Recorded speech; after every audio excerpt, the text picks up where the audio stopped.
publik supaya lebih nyaman lah kalau yang datang ke sini. Mudah-mudahan April sudah beres. Ini tuh apa sih?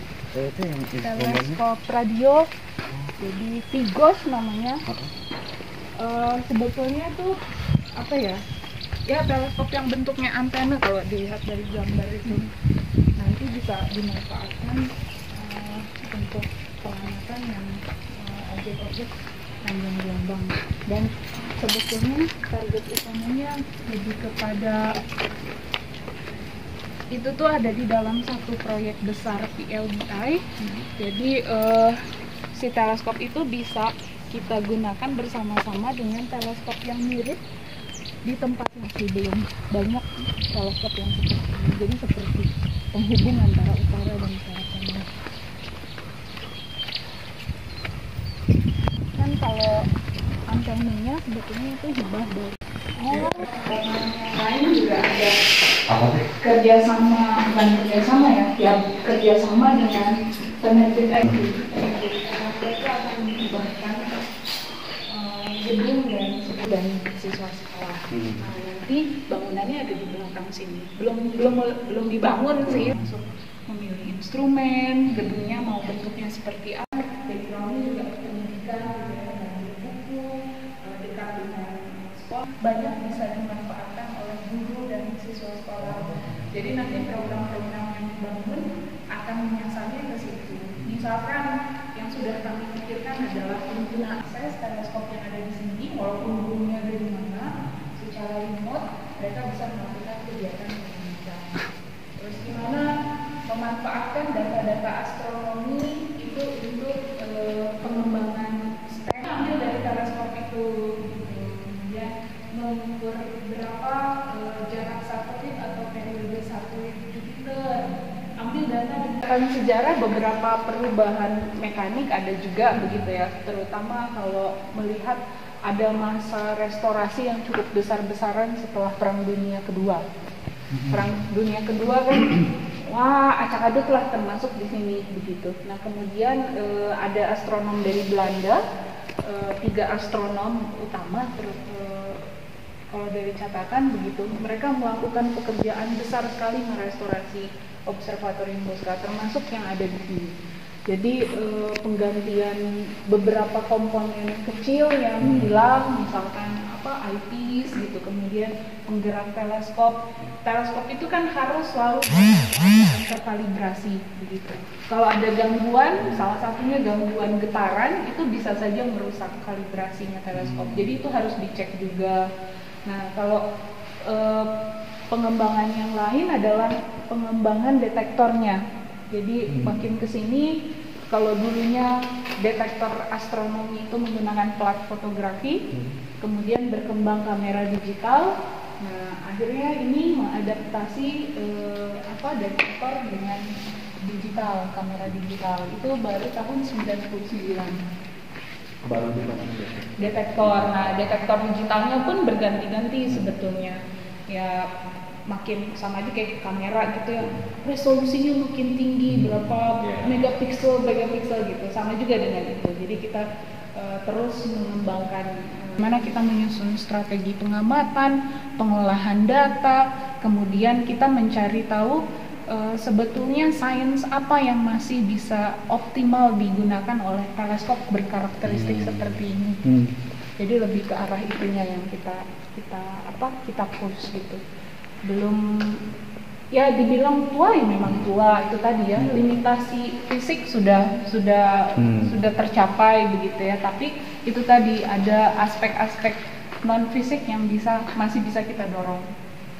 Kalau pada fase awalnya dia ini yang paling canggih juga, salah satu yang paling canggih di dunia gitu ya, yang paling terdepan lah gitu. Paling terdepan dengan ukurannya dan dengan spesifikasinya. Tahun 2028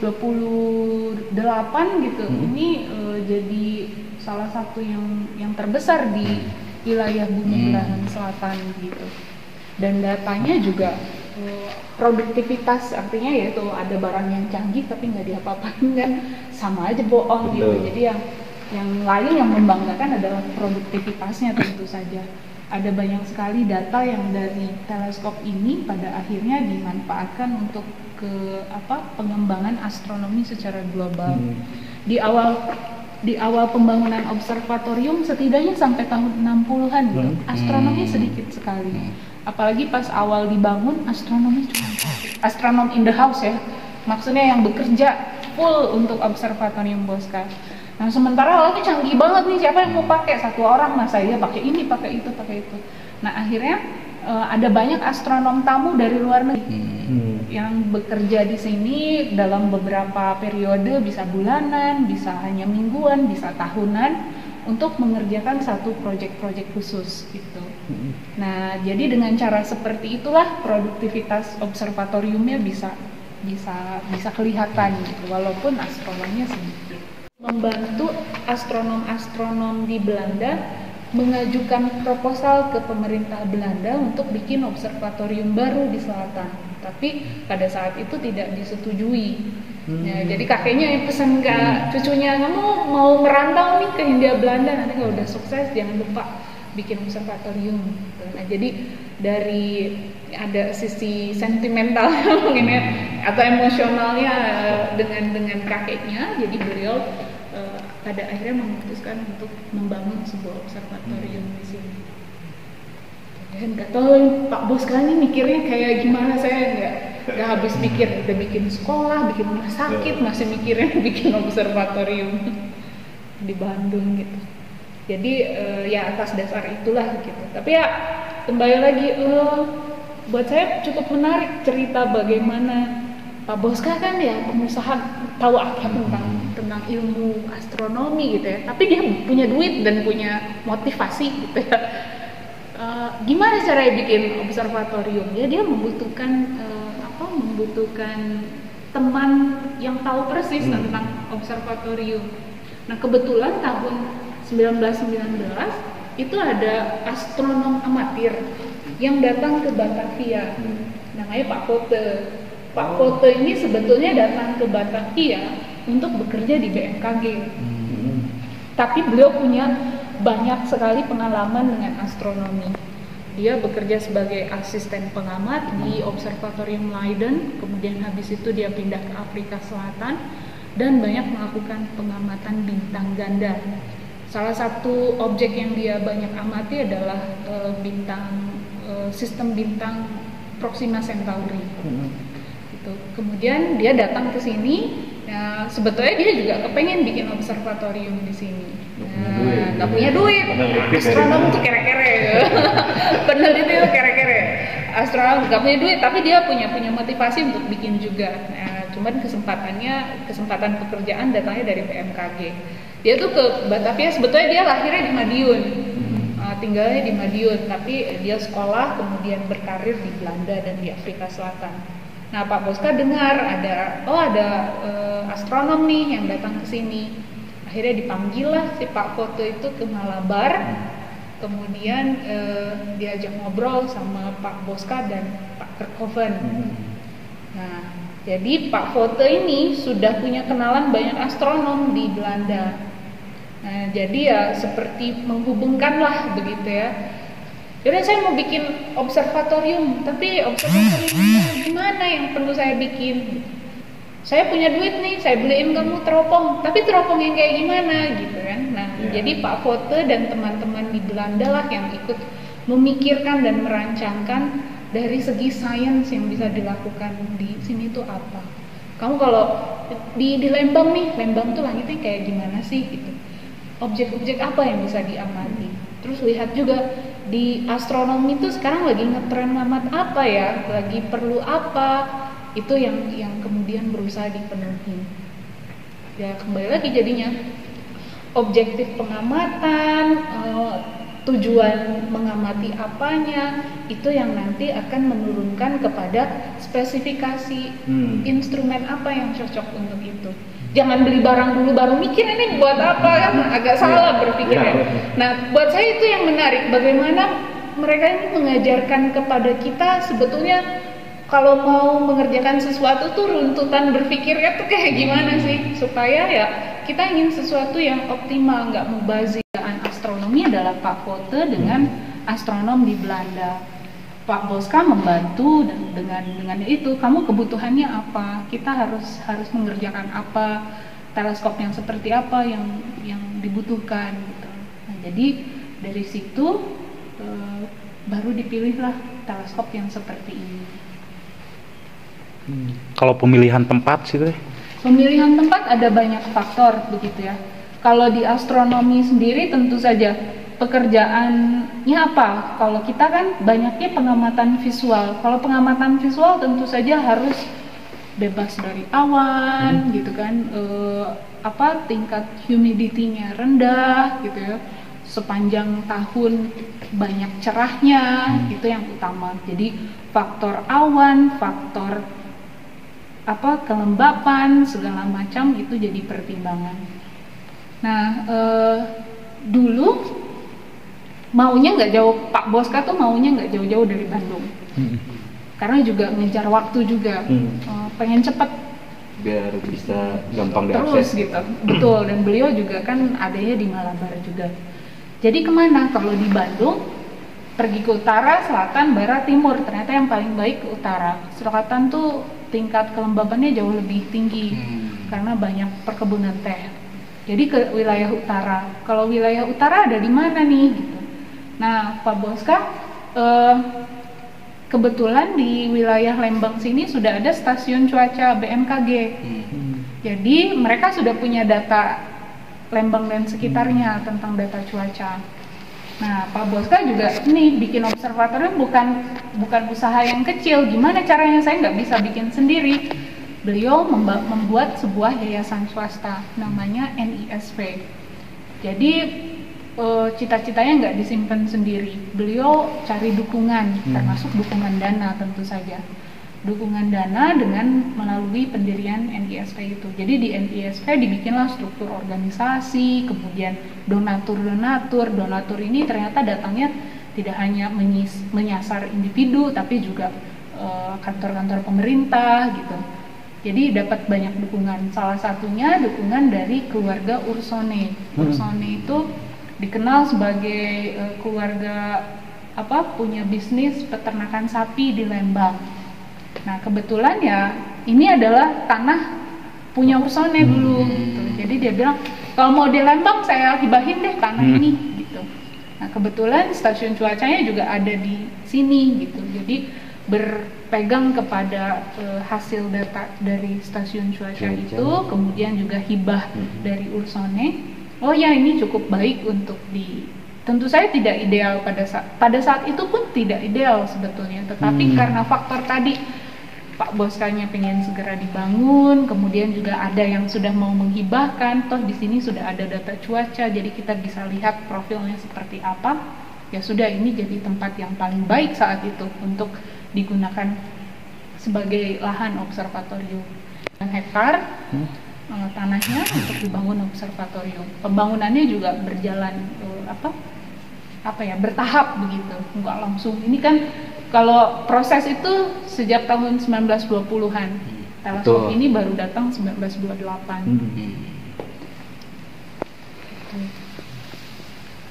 Jadi ya memang kalau dibilang kenapa di Lembang, kenapa nggak langsung di NTT gitu ya, banyak faktor pada saat itu ya. Memang rezekinya. Kalau dari fisik belum ada perubahan. Perubahan yang besar tidak ada. Tabung masih sama, kemudian penyangga teleskop yang cat abu-abu ini sama, lensa juga masih sama seperti yang dulu. Sampai catnya pun? Catnya warnanya kita nggak tahu persis. Dulu gambarnya masih hitam putih sih, jadi kita nggak tahu itu warna apa sebetulnya. Kalau periode pertama tuh cuma satu Apanya? instrumennya? Enggak lah, banyak, tapi ukurannya macam-macam. Jadi yang besar ini, ada yang lebih kecil, ada yang portable gitu. Lihat bagaimana sumber polusi cahaya itu terkonsentrasi di wilayah jalan-jalan utama tentu saja gitu ya. Gimana di sana sumber cahayanya dari lampu jalan, lampu billboard gitu. Kalau dari wilayah, dari pemukiman ya memang ada, tapi tentu saya tidak seintens dari yang jalan-jalan besar ini gitu. Bandung juga ya sama aja. Ya dulu nggak sepadat ini tentu saja ya. Kayak dulu mungkin didominasi sama sawah, bukan sawah, apa kebun-kebun gitu ya. Ya ini dulu kebun juga mungkin, tapi banyak yang kemudian beralih jadi pemukiman. Lebih parah, lebih terang. Mana ya? Rasanya sih nggak ada. Ini kemarin yang lampu sorot. Ke arah selatan relatif sama aja sih. Ya, Mungkin lebih parah. Kota Bandung. Ya betul. Itu video, wah tidak bisa diputar. Ceritakan yang terbaru. Jadi pada akhirnya apa? Ya kalau dibilang sudah tidak terkendali ya juga sih ya sudah begini mau bagaimana, nggak mungkin kita kemudian mengubah yang tadi besar itu terlalu besar effortnya dan kemungkinannya juga kecil untuk bisa mengembalikan ke kondisi awal-awal observatorium. Artinya ya kita harus menerima sedikit banyak menerima dengan kondisi saat ini. Nah tapi kondisi saat ini pun tidak lantas membuat kita nggak bisa ngapa-ngapain gitu. Nggak mau kalah gitu ya. Iya, tetap harus jalan sainsnya. Jadi yang bisa dilakukan, apa yang bisa dilakukan adalah kembali lagi tadi ketika awal mau membangun kita harus mengenali profil kondisinya seperti apa. Nah ini yang sedang coba dibangun melalui proyek survei kecerlangan langit. Jadi ini pekerjaan yang sedang dilakukan oleh para peneliti di sini. Bagaimana kita ngambil data setiap malamnya seperti apa gitu ya kondisi langit dari Bosca. Nanti akan bisa ini sedikit banyak profil langit malam dari atas observatorium Bosca. Jadi ini menerangkan, warna ini menerangkan tingkat kegelapan langitnya. Makin gelap makin bagus. Artinya makin cerah begitu ya. Kalau langitnya biru semua atau justru ungu semua artinya nggak ada awan sama sekali. Langitnya gelap sekali. Kemudian warna kuning ini adalah warna langitnya terang. Ini diambil tahun 2024 tahun lalu, kebetulan dari data pengamatan satu malam tanggal 6 bulan Juni. Nah ini jam pengamatannya ini UT atau Universal Time, jadi tinggal tambah 7 aja ke WIB. Kemudian kita bisa lihat profilnya. Jadi ini makin ke tengah itu makin ke atas. Ini utara, ini barat, ini timur, ini selatan. Jadi kita seperti melihat dari atas gitu ya. Artinya yang di pinggir sini ini adalah horizonnya, terus makin ke tengah ini makin ke atas. Kan bisa dilihat ini makin ke atas warnanya makin gelap. Ya makin ke atas makin baik gitu ya kondisi langitnya. Kemudian kita lihat di satu waktu pukul 16, 17, 19, pukul 8 gitu. Ada satu waktu di mana ini kuning ini adalah memperlihatkan adanya sebaran awan sebetulnya. Tetapi awan yang di horizon ini dia awan itu punya karakteristik memantulkan cahaya, betul sekali. Artinya juga ini bisa dilihat gitu, dia terang sekali karena dia memantulkan cahaya yang ada di horizon. Sementara kita bisa kenali cahaya-cahaya yang di horizon itu ada apa? Banyaknya ya datang dari polusi cahaya. Jadi ya sedikit banyak sebetulnya gambar ini juga bisa menceritakan bagaimana sebaran polusi cahaya. Bisa kita lihat di sini besarnya ada di wilayah sini dan wilayah sini. Ini intens sekali. Ini wilayah ini bersesuaian dengan wilayah utara. Jadi ini datangnya dari kota Lembang. Yang ini wilayah agak ke selatan, ini datang dari kota Bandung ini. Jadi bisa dilihat polusi cahaya paling terasa sekali atau paling besar pengaruhnya datang dari kota Bandung dan kota Lembang. Dibandingkan dengan ke arah yang lainnya. Teman-teman di sini juga sedang berupaya menyusun makalah ilmiah tentang ini, nanti baru dipublikasikan.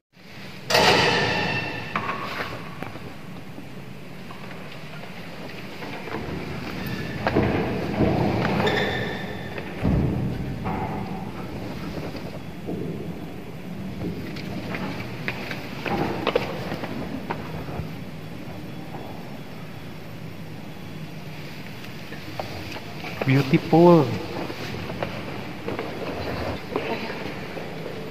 Bulan ini sudah dicanangkan sebagai cagar budaya nasional. Oh. Memang perlu Lindungi. dirawat Iya, dan dilindungi. Yang kenal astronomi. Apalagi sekarang sebetulnya akses informasi juga sudah banyak sekali. Orang bisa belajar astronomi, bisa tahu astronomi dari berbagai sumber. Tapi ternyata itu tidak menurunkan antusiasme terhadap observatorium Bosca sebetulnya. Jadi banyak orang yang masih menaruh minat bahkan untuk datang ke sini. Ya, teleskop ini adalah sedikit dari teleskop yang usianya 100 tahun gitu ya, tapi masih berfungsi bahkan untuk pekerjaan sains sekalipun. Di dunia teleskop-teleskop seukuran ini ada banyak yang pada akhirnya tidak lagi difungsikan. Ya selain karena kita punyanya ini aja gitu, belum ada yang baru lagi. Jadi sistem kubah ini tuh bisa itu Nah. teh tergantung wilayah selatan. Betul.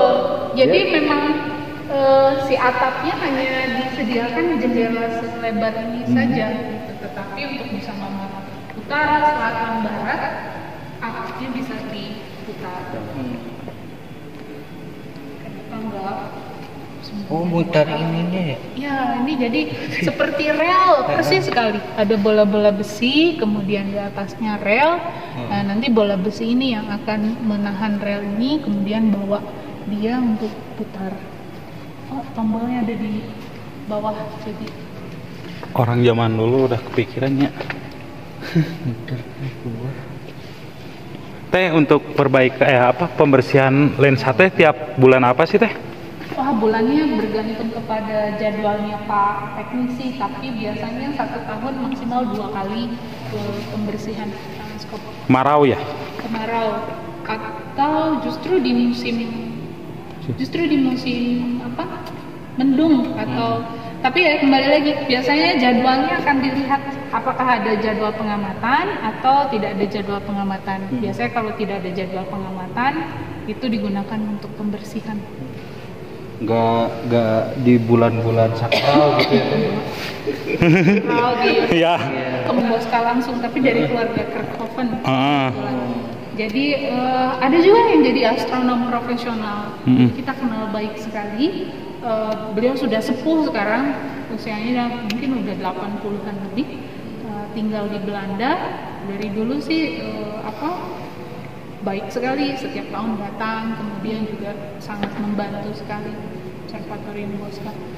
Kalau Boscanya mah?